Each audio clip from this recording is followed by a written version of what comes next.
Hi, it's me again with Corel Draw tips and tricks. Really easy to draw, a little bit difficult to rotate. I was having a little bit of trouble. I made me an example there. So to draw this, take a three-sided star, hold down your control button so it's perfect. Then I want it a little bit thinner, so I'm going to hold down my control button when I move my nodes in, and they'll be like that. Now I set my object origin to the bottom. I'm going to Control D to duplicate it and mirror it. So that way I've got a perfect diamond there. I'm going to take the Smart Fill tool and I'm going to fill that in. I'm going to use that orange this time. We can delete this one now.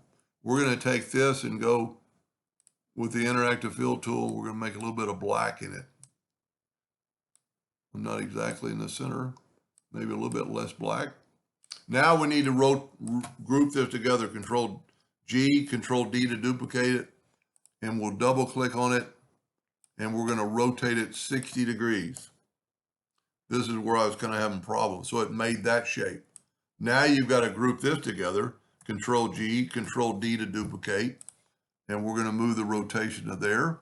And this time we're going to rotate it 120 degrees. And then Control D again. And it made that shape. And if we would have cloned, I might even make a second video. If we would have cloned it, you could change that darkness pattern to all of them. Pretty cool little graphic. Like I said, it was real easy to draw, but had a little bit of difficulty time trying to figure out how to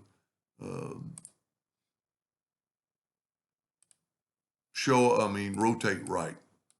Anyway, and then you could always, as in anything, you could grab it all and you could right click an outline and make it black and make it kind of show off, or make it dark blue or yellow or red.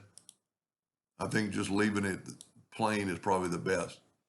Anyway, I hope that helped just a little bit. Thank you for watching.